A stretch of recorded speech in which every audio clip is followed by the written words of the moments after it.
Good day, I am Patricia Bernadette Conde, and today I will be reporting about chronic myeloid leukemia.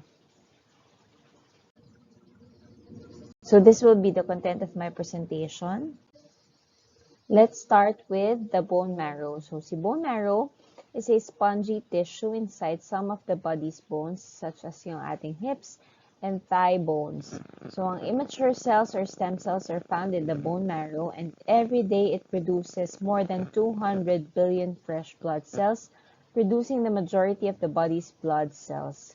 Meron tayong two groups of stem cells, which are the red bone marrow and the yellow bone marrows. Red bone marrow is a small, highly vascularized fibrous tissue that is rich in hematopoietic stem cells and are capable of forming blood. Si yellow bone marrow naman comprises mesenchymal stem cells, also called stromal cells of the marrow. These cells synthesize muscle, cartilage, and bone. So si stem cells are immature, capable of differentiating into a variety of different cell types. Now let's talk about the hematopoiesis pathway. Meron tayong hematopoietic stem cells which differentiates into myeloid stem cell and lymphoid stem cell. And sa chronic myeloid leukemia, magfo-focus tayo obviously sa myeloid stem cell. So let's go to the differentiation. Pagka si myeloid stem cell ay na-stimulate ni EPO or erythropoietin, it differentiates to erythrocytes. If thrombopoietin naman, it differentiates to platelets, and if colony stimulating factor naman, it differentiates to myeloblast. And ang myeloblast natin differentiates to basophil, neutrophil, eosinophil, and monocytes. So per day, ang stem cells natin quickly replicates and produce millions of blood cells. So only mature blood cells, again, only mature blood cells possess the membrane proteins necessary for attachment to at passage through the endothelium of the blood vessels. So, ang hematopoietic stem cells, on the other hand, will breach the bone marrow barrier. This can be obtained from peripheral blood or circulating blood. Ang ating red bone marrow stem cells replicate and mature into three distinct forms. Ito ay ang erythrocytes for oxygen transport, ang platelets aid in the clotting process, and ang leukocytes aid in battle against infection. So ang ating stem cells or blood cells have a finite shelf life. This time period is between 100 to 100 days, being replaced on a continuous basis. Therefore, it is important to generate stable stem cells. Okay, so now let's define chronic myeloid leukemia. So CML is a myeloproliferative disorder of hematopoietic stem cells characterized by increased proliferation of granulocytic cell line. So this is common in adults, 40 to 50 years old, rare in children. Tandaan nyo lang ang CML-C for chromosome Philadelphia, M for massive splenomegaly, and L for leukocytosis. Malalaman nyo mamaya kung bakit. For the epidemiology, so according to the 2020 Globocan report showed that leukemia is the 5th leading cause of cancer-related death in the Philippines and the 9th most common cancer type with more than 5,700 new cases in 2020. The American Cancer Society's estimates for CML in the United States for 2024 is that about 15% of all new cases of leukemia are chronic myeloid leukemia, and about 1,280 people will die of CML in the United States. Now, let's go to pathophysiology. So, sa pathophysiology ng ating CML, we have the ionizing radiation. So, ionizing radiation is one possible cause of CML, but this is less common. It may cause DNA mutation. At pag nagkaroon ng DNA mutation, it will stimulate the oncogenes and inhibit the tumor suppressor genes, allowing the cells to replicate. So this leads to increase in cell proliferation and decrease apoptosis or cell death. So next naman is yung ating Philadelphia chromosome translocation.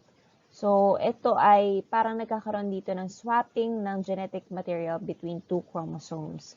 So we have the chromosome 9 and the chromosome 22. Sa chromosome 9, we have the ABL gene. Sa chromosome 22, we have the BCR gene.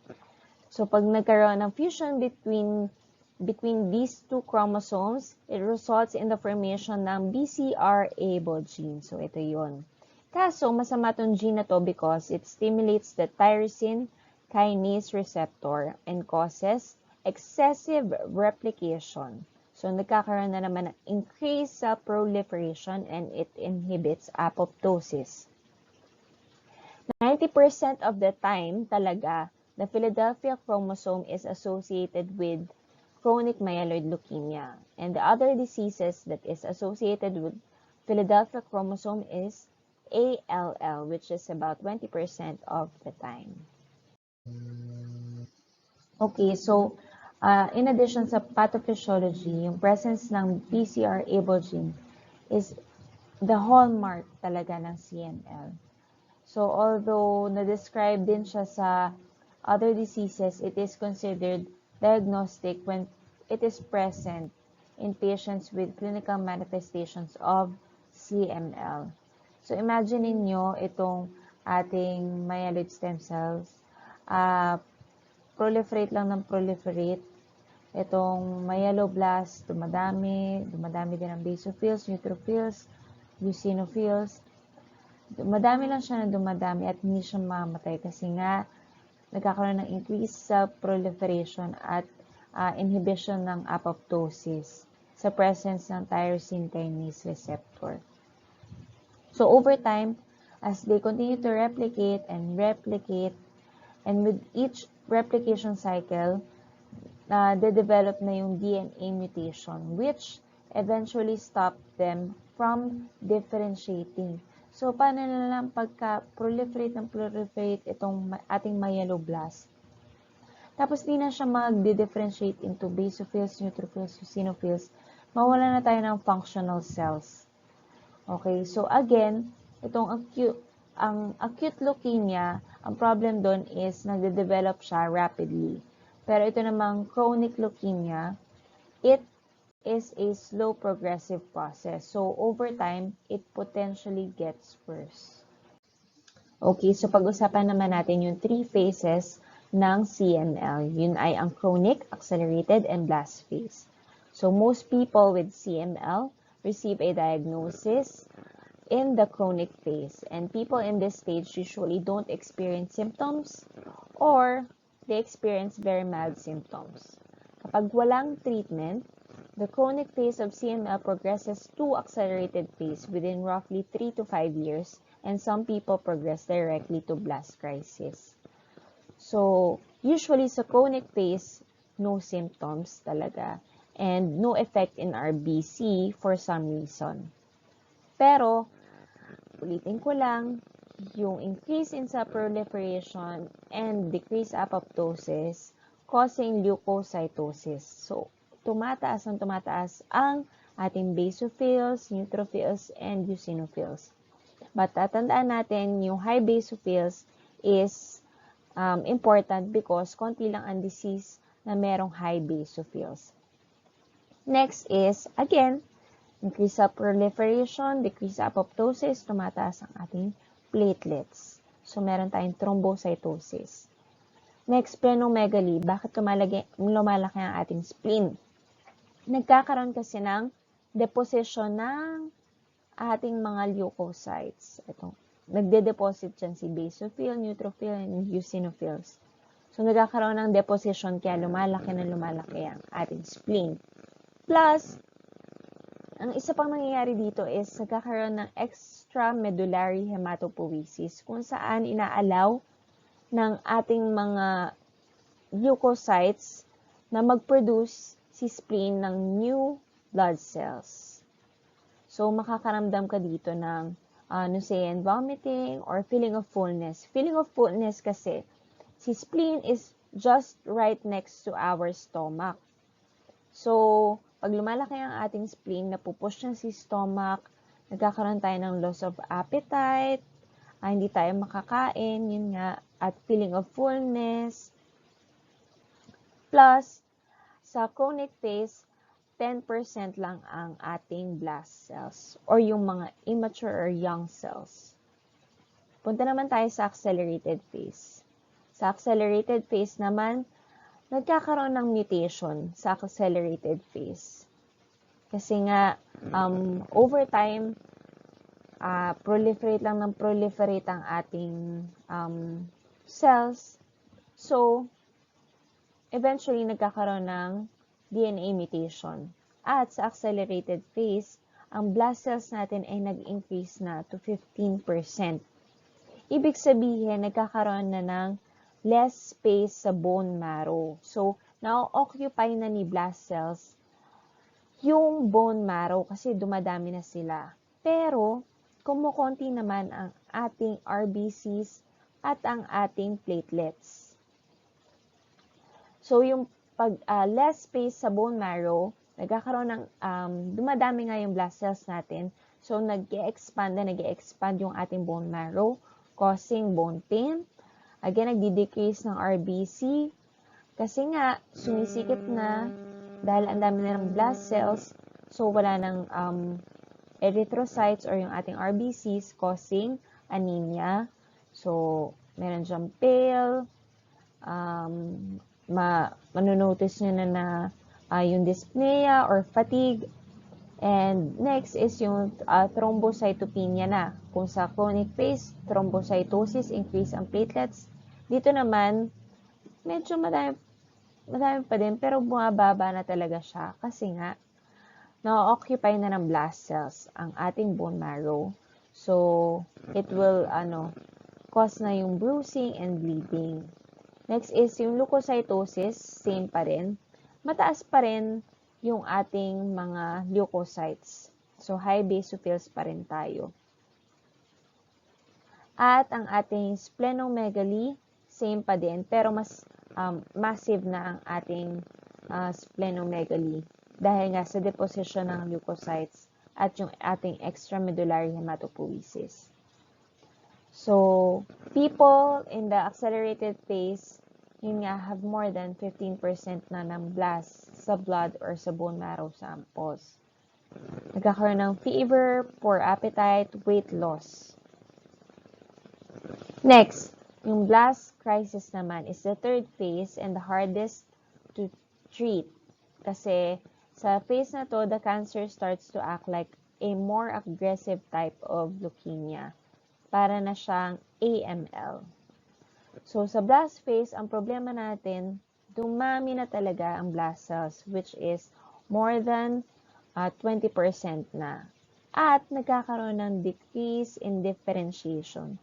So, imagine niyo, dumami itong myeloblast natin, pero hindi na siya nagdi-differentiate to basophils, sa neutrophils, sa eosinophils. Wala na tayong functional WBCs causing infection.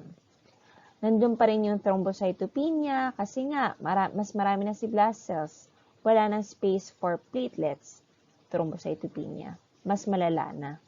And decrease in RBCs pa rin, so mas malala na ang ating anemia sa blast phase. At mas malala na naman ang ating bone pain dahil nga nag-expand yung bone marrow. Again, cell proliferation ang nag-i-increase pero nagdi-decrease yung ating apoptosis. Inhibits apoptosis. So, hindi na mamatay ang ating cells. Nag-i-expand ang ating bone marrow, causing worse bone pain. Yun yung sa blast. Yun yung mga phases ng ating CML. So now, let's go to our case. A 65-year-old man, a chronic smoker, presented with a history of upper abdominal discomfort, loss of appetite, significant lethargy, and progressive weight loss of 1-year duration. He also had a cough with scant mucoid expectoration and progressive exertional breathlessness for a duration of 2 years. He reported exacerbation of respiratory symptoms during change of seasons, and there was no history of fever, chest pain, hemoptysis, orthopnea, paroxysmal nocturnal dyspnea, or wheezing. The patient also reported 2 episodes of gum bleeding over the last 2 months, which resolved spontaneously. There was no history of any other bleeding manifestation, swelling, or night sweats. The patient did not have any bleeding during his hospital stay, and he was not a diabetic or hypertensive, and there was no history of contact with tuberculosis. He was diagnosed at another facility as a case of chronic obstructive pulmonary disease and received irregular treatment.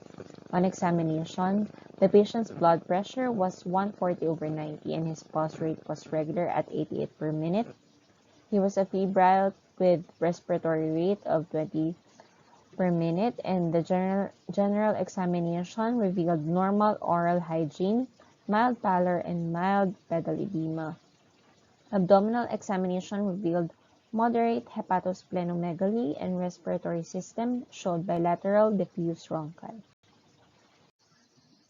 Now, punta na tayo sa signs and symptoms ng CML.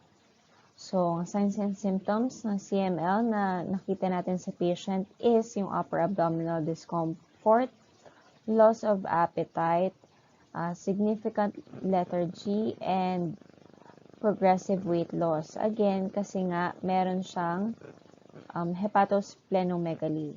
Bakit nga ba? Kasi lumalaki na yung spleen niya dahil nga sa deposition ng leukocytes or dahil sa extramedullary hematopoiesis, kaya lumalaki ang kanyang liver and spleen.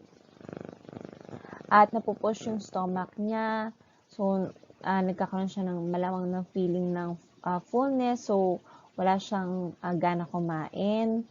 Meron siyang abdominal discomfort dahil nga, yun nga, ang laki na ng spleen niya, which is just right beside the stomach, at nagkakaroon siya ng weight loss kasi nga, hindi na nga siya makakain. Plus, meron siyang episodes of gum bleeding. So, sana ba to? Dahil meron na siyang thrombocytopenia or yung nagkakaroon na siya ng bruising or bleeding. Isang symptoms to ng CML. Plus yung mild pallor, possible dito is yung dahil sa decrease in RBC count. Okay, so ipagpatuloy natin yung signs and symptoms plus yung diagnosis for CML. Sa lab test ng ating patient, ang kanyang hemogram, ang hemoglobin is 9.9. Dapat ang normal levels should be 13.8 to 17.5. Ang kanyang WCC or white cell count, ang normal levels should be 4,500 to 11,000, pero ang kanya is napakataas, 66,400.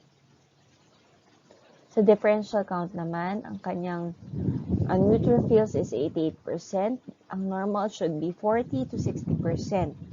Ang kanyang lymphocyte, is only 2%, pero ang normal should be 20% to 40%. Ang kanyang platelet count, ang normal should be 150,000 to 450,000 platelets per microliter of blood, pero ang kanyang napakataas, 3.5 million microliters per microliters of blood. Sa peripheral smear, meron siyang normocytic, normochromic RBC, marked neutrophilic leukocytosis with severe thrombocytosis. So, again, sa CML, merong leukocytosis and thrombocytosis due to increase in cell proliferation and inhibition of apoptosis. Next, sa bone marrow aspiration niya, meron siyang hypercellular marrow with basophilia, eosinophilia, and mild increase in megakaryocyte number with monolobated and multilobated forms and occasional dwarf forms. So, meron siyang increased production in one or more cell lineages, or there is an increased number of neoplastic cells.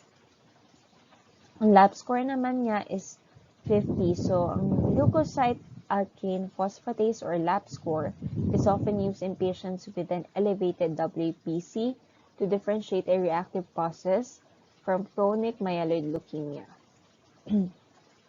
Sa bone marrow biopsy naman, hypercellular marrow with features suggestive of MPN. So, ang hypercellular marrow can occur when there is an increased production in one or more cell lineages. Yun nga. Kasi nga, meron na nga increase in basophilia, eosinophilia, and megakaryocyte.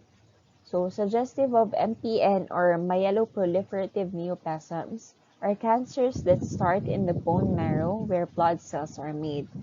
In MPN, the bone marrow makes too many of one or more types of blood cells. So again, dahil nga increase sa proliferation and inhibition ng apoptosis. Next is serum LDH or lactate dehydrogenase is an enzyme or catalyst found in many different tissues in our body. Ang serum LDH na is 616.8. So, ang normal should be 105 to 233 units per liter lamang. So, a higher than normal total LDH means there is a possible tissue damage. Ang kanyang USG or ultrasonogram of the abdomen, meron siyang hepatosplenomegaly, meaning both the liver and spleen are enlarged, while, which is indication din ng CML or symptom ng CML. A sign ng CML. For the RT-PCR, for PCR-able gene is a genetic test. Use a sample of blood or bone marrow to look for an abnormal gene called yung ating BCR-able 1. So, the P210 form of BCR-able gene is found in the hematopoietic cells of patients with CML in stable phase. And in acute lymphoid and myeloid leukemias, although some patients with acute leukemia and P210 are likely to be cases of CML diagnosed in blast crisis. Positive siya for P210 transcript. And negative naman siya for JAK2 V617F mutation. Okay, so para sa ating diagnosis, in view of the patient's markedly raised platelet count and leukocytosis, the possibility of MPN was considered. So, ang essential thrombocythemia and chronic myeloid leukemia were the most likely possibilities, and reactive causes were very less likely due to extreme thrombocytosis and associated leukocytosis. So, yung Ph-positive ET differs from CML in that it is more common in women. Ang ating patient is male, and there is no splenomegaly sa ET. At dahil positive din siya for P210 transcript o yung BCR-able gene, which is talagang hallmark ni CML, kaya ang final diagnosis is chronic myeloid leukemia. So, para sa treatment naman, ang ginawa sa case ko is habang nag-aantay sila ng BCR-able report or yung P210 transcript result, kasi nga na-admit na si patient sa hospital, in-address muna nila yung leukocytosis and thrombocytosis. Nagbigay sila ng hydroxyurea at ang mechanism of action ni hydroxyurea is the immediate inhibition of DNA synthesis. So, by acting as a ribonucleotide reductase inhibitor, ang effect nito is particularly apparent in cells with a high rate of proliferation. Therefore, i-decrease niya si cell proliferation. So, i-decrease niya yung pagdami ng ating leukocytes and platelets. So, it was used to control counts until definitive treatment is available. Yun yung ginawa nila muna. And then, nung day 5, after ng availability ng BCR-able test, wherein nag-test positive ang ating patient, imatinib was added. So, ang imatinib, again, ang problem natin dito is the presence ng BCR-ABL gene na ina-activate niya itong tyrosine kinase receptor at pag na-activate ito, it increases cell proliferation and decrease apoptosis. So, si imatinib is a tyrosine kinase inhibitor. So, ito yun, yung ATP ang nagbabind sa BCR-ABL gene. Pero dahil meron na tayong tyrosine kinase inhibitor, ang tyrosine kinase inhibitor ang magbabind sa site sa ATP binding site and nagkakaroon ng inhibition which ultimately causing apoptosis of cancer cells. So, nagkakaroon na tayo ng cell death. Yay! So, ang tyrosine kinase inhibitors, meron siyang side effects like yung fluid retention, weight gain, nausea, diarrhea, muscle cramps, bone pain, and rashes. So, nung day 10, gladly bumaba ang kanyang platelet count. Nag-reduce siya to 1.5 million per microliters of blood, wherein dun sa kanyang lab test results, meron siyang napakataas na 3.5 million. Pero itong 1.5 million is hindi pa siya sa normal range. So, pero at least, diba, ang laki na ng binaba niya. Aspirin was added to the treatment and hydroxyurea was stopped. So, si aspirin, alam natin, is an NSAID that can treat mild to moderate pain, inflammation, and it was used for patients with platelet counts in excess of 1 million microliters of blood, per microliters of blood. So, si aspirin 65 milligrams daily may be considered to minimize or prevent any cardiovascular disease. So, sa ating case, ang outcome and drug therapy problem. So, for the outcome, ang normal hemoglobin level ranges 13.8 to 17.5 was achieved kasi meron na lang siyang 13.8 na hemoglobin. Para naman sa kanyang WBC, ang normal level should be 4,500 to 11,000. Ngayon ay 8,100 per microliter na lang. So, na-achieve din natin yan. While the normal platelet count is 150,000 to 450,000 platelets per microliter of blood. Na-achieve din natin dahil ang kanyang platelet count na lang is 149,000. So, ang drug therapy problem natin is the co-administration of imatinib and aspirin because imatinib may cause thrombocytopenia, bleeding risk increased when imatinib is co-administered with anticoagulants, NSAIDs, platelet inhibitors, and thrombolytic agents. So, for the drug therapy problem management, pwede naman niya i-continue si aspirin as long as i-monitor natin siya for any signs of bleeding or clotting disorder. And kailangan natin siyang i-discontinue in cases of bleeding or clotting disorder. Kailangan din natin i-monitor ang therapy natin para sa tyrosine kinase inhibitor na ginagamit because if a person continues taking the medication as directed and yung results niya, ng test niya begins to rise, then yung current treatment natin is no longer working. This means that it may be time to switch medications before the disease worsens. So, meron siyang schedule ng CBC sa first month every week, and then sa second month naman every 2 weeks, and then periodically.